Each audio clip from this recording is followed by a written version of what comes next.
Hi, it's the Chappiness guy. Welcome to today's episode of Vestibular Talks. Today's special guest is Kimberly. Kimberly is going to share with us her journey battling Meniere's disease and the surgery or procedure that changed her life forever. Please remember to like, share, and subscribe. Enjoy the episode. Find your Chappiness, guys.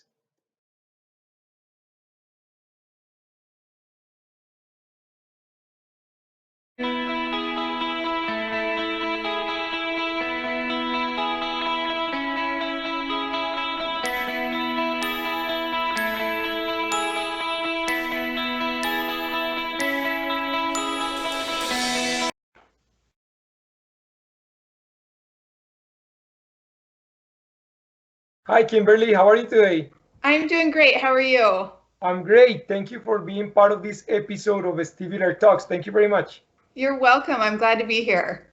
Do you prefer to be called Kim or Kimberly? Kim is fine. Kim is fine, okay. Kim, do you mind telling us a little bit about who you are and how your journey began? Sure. So I am a mom to three college-age kids. I'm a wife, a small business owner, and my journey with Meniere's began about 13 years ago. I started out just with tinnitus, very light. It would come and go. Didn't really bother me, didn't noticed it sometimes, didn't notice it other times. And I mentioned it to my doctor, and she thought, well, maybe it's a allergy. And so she put me on an allergy medication. And for about 3 years, I tried that. It didn't change anything. And I just kind of lived with it, and it just really didn't affect my life too much. Okay. Um, and then a few years in, I started having vertigo attacks. Yeah. And they were rare, though, maybe once or twice a year. Okay.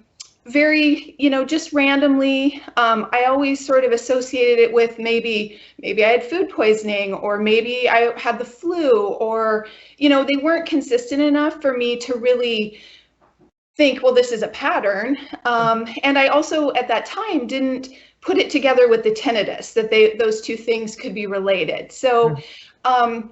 it just really wasn't affecting my life to the point where I was worried about it at that time. So that's kind of how it started. And I was in that mode for about 7 years. Oof. And then at about the 7 year mark is when it kind of took off. And I had a 3 day vertigo attack. And so for 3 straight days, I was in bed, just continuous vertigo, not really sure what was going on. I was concerned, but didn't know how concerned I should be. Mhm. And at the end of the 3 days, I called my primary care doctor and said, hey, yeah, I just had this 3 day vertigo attack. Is this something I should be worried about? And she said, yes, this is something you should be very worried about. You might be having a stroke and you need to get to the hospital. Okay. And so that's when I kind of realized, okay, this is serious. I should be more concerned about this. So I didn't think I was having a stroke. I thought probably I've got the flu or something like that. So I went to a walk-in urgent care clinic, and that's when I got really lucky because the doctor that I just happened to see, he said, I explained all my symptoms, and he said, I think you have something called Meniere's disease. And I had never heard of that before. And but I was lucky he had, because I hear so many stories about people that go to doctor after doctor and nobody knows what they Yes. have. So I really got lucky. He said, if I'm right, I know exactly who you need to see, and referred me to a neurologist and at an ENT clinic.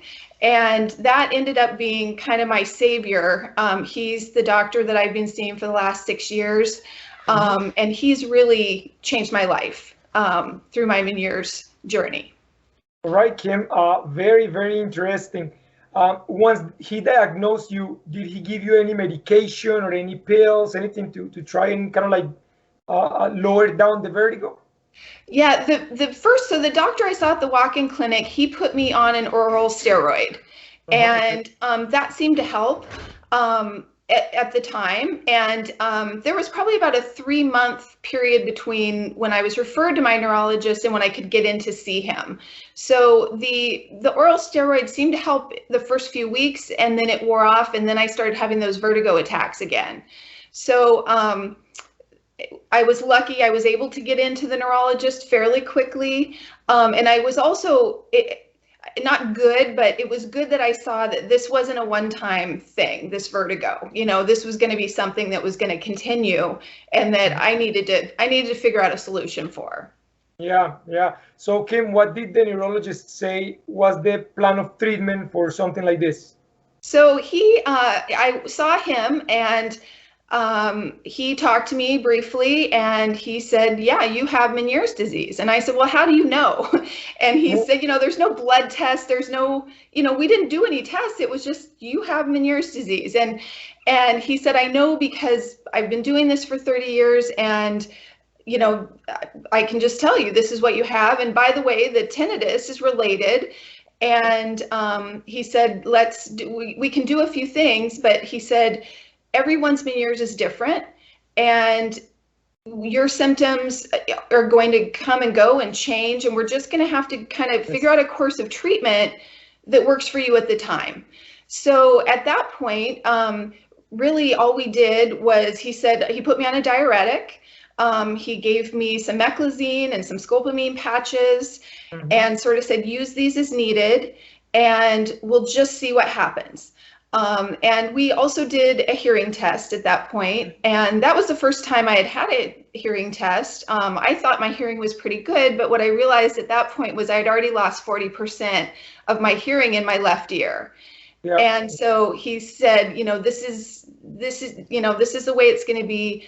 Kind of get used to the idea that you're probably going to lose all your hearing. So that was a lot to take in at a first meeting, but at the same time, I felt good that I had an answer. I know not everybody can get an answer that quickly. You're right. And Kim, a condition like Meniere's, it's very debilitating. Not only the vertigo, the hearing loss, the tinnitus, the nausea sometimes, but most people are not able to drive anymore, not able to work. Their social life changes, and their family dynamics change too, depending if your family is supportive or not. How was your specific case with work, family, and social life? Yeah, it does change, and it's hard. It's hard on not just you, it's hard on your family. It can be hard on your career. I'm lucky that my husband and I own our own business, so I was able to make my own schedule, which was great because there were days I couldn't go to work, or there were days where I would get to work and I would be too sick to drive myself home. And so that can really be hard. And it is hard on relationships with friends. You cancel on people a lot, and they don't always understand it because they can see you at the grocery store one day looking fine, and then the next day you're home in bed. And a Meniere's attack, a vertigo attack, can happen in any moment, so you can go from being completely fine to not fine in just a matter of minutes. And so it's hard for other people to understand that, I saw you yesterday, you looked great, and today, what do you mean, you're sick? So that is hard, but I'm lucky. I have a great husband, a great family, and they were really supportive. And over the last few years, and especially in the last year, my husband really kind of became my caretaker. And it's hard. It would have been almost impossible for me to have this last year without that help. And so it's super important for people to have that support system, whether it's your spouse or a family member or even a friend that can help you, because it's such a debilitating illness, and there's so many things you can't do for yourself anymore.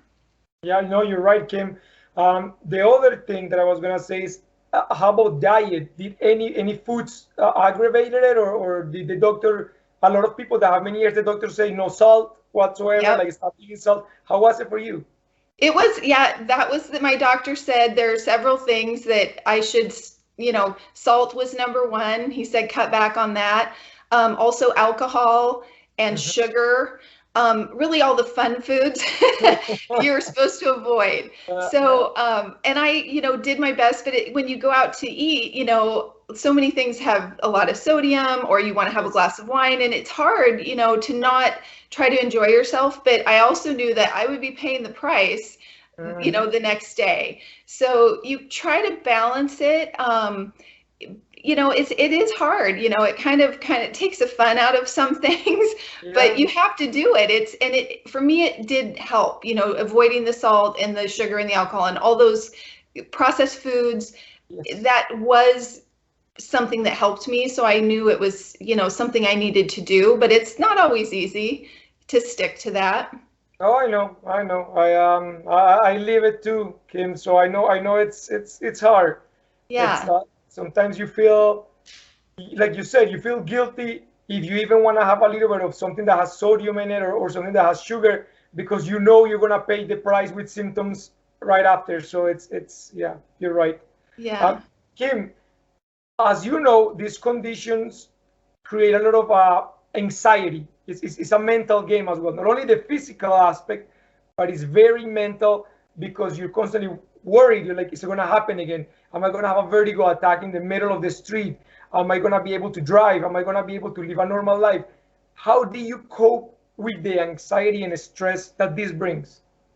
That's a good question. And it really is, it just really does create anxiety in you. And it creates anxiety not in the moment that you're having the vertigo attack, but you begin having anxiety in anticipation Yes. of an attack. And so, and things like just getting in my car and wondering, what if I have an attack? What do I do? What do I do if I get to the store and I have an attack? And so you start creating fear and anxiety about situations that haven't even happened yet. Hmm. Hmm. And it is a real mental game. You have to, tell yourself, well, we'll deal with that when it comes. And I think that stress and anxiety can also trigger the attack. So it's like a vicious cycle. Yeah. So, I just would try to tell myself, relax, it's okay. It's okay if you get to the grocery store and can't get out of the car. You'll call your husband, he can come get you, and I just kind of had to tell myself it's going to be okay. And the more I kind of just relaxed in a way and said, I'll get through this. I'm going to be all right. It actually helped me. And I think I wasn't triggered as much by the stress once I Okay. sort of just developed that mindset that, we're just going to go with the flow on this. Yeah. Yeah.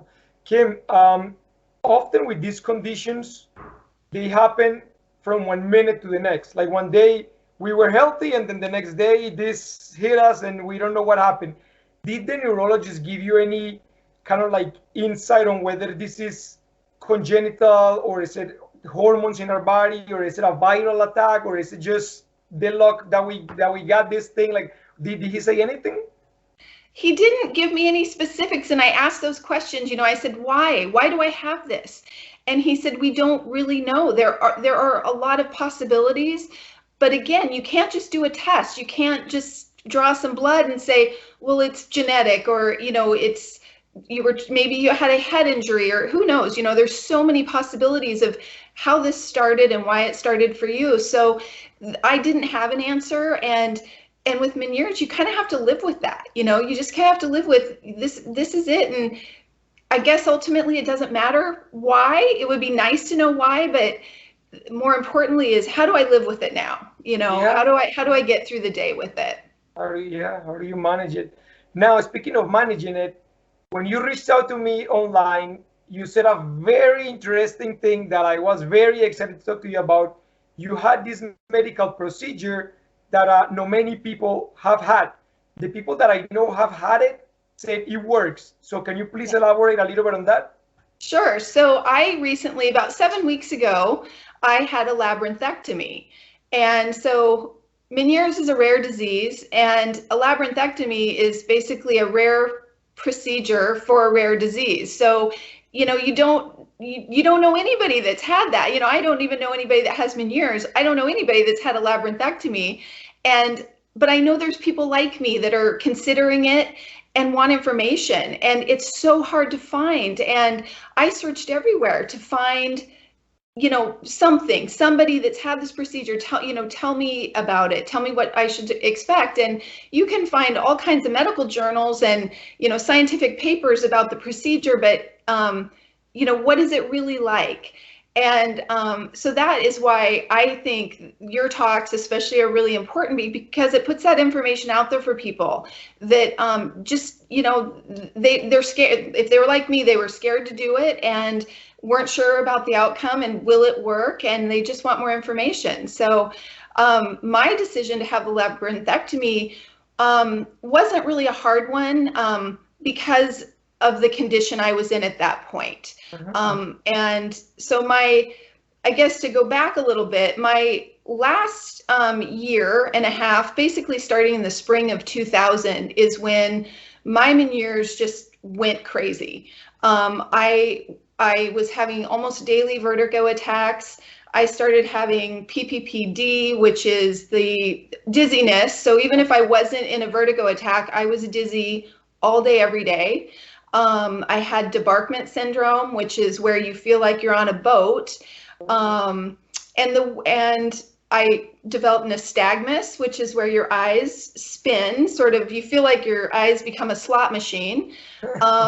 And the worst of all, and the reason that it was ultimately important for me to have the labyrinthectomy, was I started having drop attacks. And that is when you basically lose control of your body without losing consciousness. So it's sort of like passing out without passing out, and you just collapse. And so at that point was when my doctor said, we've gone from sort of a condition that we're going to treat and manage to a condition that's really become dangerous. And, this is something that, we have to do something. We have to do something drastic, because you could really be injured at this point. And, I could have a drop attack while I was driving my car, while I was walking down the stairs, while I was crossing a busy street. So anyway, that's why the labyrinthectomy was the right fit for me, was because I was really at a point of either injuring myself or injuring somebody else possibly. And so that was why we made that call.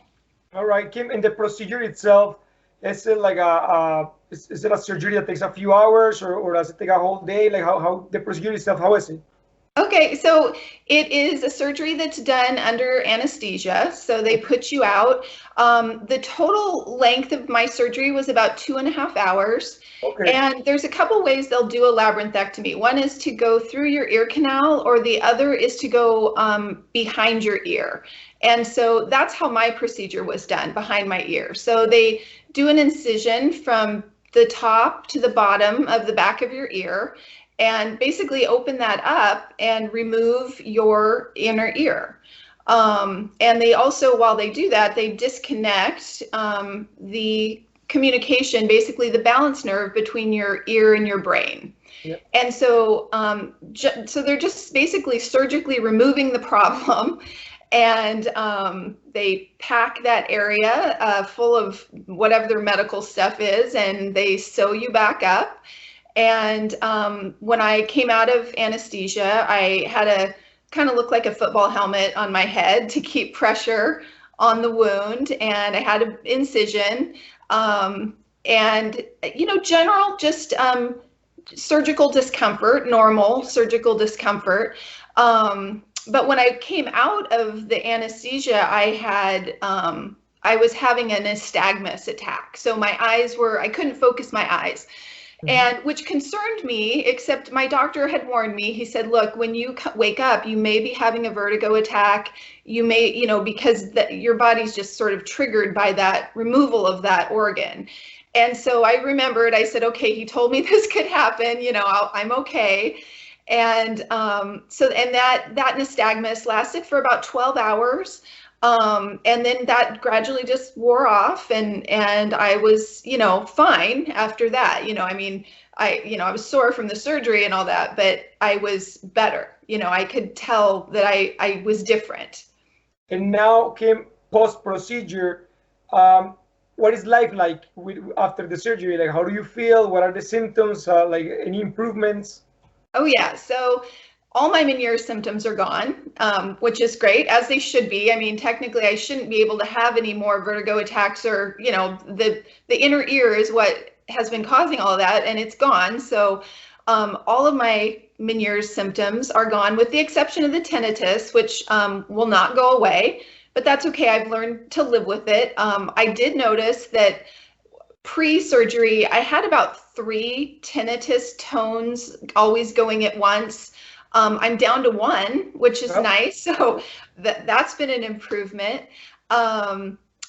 Because when you do the surgery, you lose all hearing in the affected ear. So I have switched to, I now have 2 hearing aids rather than 1. And the one on my non-hearing side just basically takes the signal from that side and transfers it to the other side. So I've actually gained some hearing on my left side Wow. through my hearing aids. So that's been nice. And I have not had some people that have a labyrinthectomy have trouble with walking and balance afterwards. I have been really fortunate. I feel like I have had the best case scenario. I walked into my doctor's office at the 2-week checkup, and I just said, I just feel perfect. I feel exactly like I did before I had Meniere's disease. And it was kind of a miracle. I was just, Oh yeah. I know that I don't want to make it sound like this is just an easy procedure and, Yeah. nothing could ever go wrong, because it can. And Yes. the possible side effects are very serious and scary. But I got really lucky, and mine went as well as it possibly could. Yeah, you're blessed. That's amen. Like that's good. And you're right. The couple people that I've talked to about this procedure, um, one of the things that they mention is that they feel off balance for a while. Like it takes them a while to recover their balance. And the other one is that you had nystagmus, but for the other guy that I talked to, he said the world was tilted about like maybe 70 degrees, like it was like almost inclined, and but that eventually kind of like went back to normal. So yeah, like Kim, you're blessed. Like you said, it was a miracle that everything went right, Yeah. and you could almost say that you, excuse my language, that you kicked many years ass, like you did, like you, I you did. I know, it's amazing. I am so happy. It's hard to explain when you live with, a chronic medical condition for so long, and really there's no cure. I guess they say there's no cure for Meniere's disease. There is a cure, but it's a drastic cure. It's Yeah, removal of your inner ear and loss of hearing. But for me, that was it really almost, it wasn't an option not to do it because of yeah, the situation I was in. But um, yeah, it's amazing that there is a cure, but it's not right for everybody. you're right. You have to be in a very extreme situation to go that far. And I'm glad that we're doing this together. Thank you for reaching out to me, because I believe that raising this awareness and putting this knowledge out on the internet might guide somebody to talk to their doctor and say, hey, maybe would this procedure be good for me? Like, would it be something that we could consider? So thank you, Kim, because it could open some hope for people. Right. And that's what I think, that's important. And I know when you have Meniere's, you need hope. You need Oh yeah. information. You need hope. You've got to figure out a way to live with it, or find a solution. And so I really appreciate you doing these talks, because it really does help people. It helps us know we're not alone, and it helps us know that there is something out there for everybody. Yeah. Kim, what does the future hold for Kim? I'm excited to start traveling again. I'm Yeah. hoping that that's something my husband and I, we're getting towards retirement, and we really want to travel and have fun. And for a while, I didn't really see that future for myself. So now I feel so lucky that that's a possibility again, and that we can do what we want to do, and we can enjoy our, you know, retirement years together. So hopefully that's my future, COVID permitting. Yeah, of course. Yeah, yeah, no joke. Kim, if anybody wanted to reach out to you, maybe find out more about your journey, where could they find you? Like, how can they get in touch with you? Well, they could get in touch with me on Facebook, and I'm Kim Mayer. And there's probably a million of us out there, so I don't know if they could narrow me down that way. But yeah, I don't know. That's a good question. I'm not a public person that has, Instagram and Twitter and all that kind of stuff, but I'd be happy to answer people's questions or help them. And I can maybe give you information how they could get a hold of me if we could do it that way too. That too. I was gonna ask you that. I was gonna say if somebody reaches out to me and wants to talk to you, I'll ask you first if it's okay for me to pass them your email address so they can email you and maybe chat with you. Yeah. Absolutely. Awesome. Kim, my last question for you is, as you know, this channel is called Find Your Chappiness, which means find your happiness. Right. How does Kim find her chappiness? Well, it's easy for me to find it now. Now that I'm out of, after the surgery, life is good. But I think going back, I think you have to remember, even when you're sick, even when you have a chronic illness, life's still good. And you just have to find those moments. You have to be happy when you're able, and you have to be okay, okay being sick, I guess. You have to just say, I'm okay right now. I'm sick for the moment, but I will live for the moments when I'm feeling good. So, Yes. But happiness for me right now is easy. Yeah, yeah. And I bet you traveling will make you happy again. So Yes. fingers crossed we can all travel soon again. Right? Yeah. For sure. All right, Kim. Well, it's been an absolute pleasure. You have a new friend here in Canada. So if you guys ever want to visit this side of the world, please do and let me know. I would love to touch base with you sometime. And yeah, I'm very happy that we did this episode together because many people with Meniere's are kind of like at that point that they feel there is no light outside of the dark tunnel, like there is nothing else to do. And I know this episode will give them that little bit of hope, that light that they need. I hope so. Thank you very much. Thank you, Kim. Have a wonderful day. Okay, you too. Bye bye. Bye.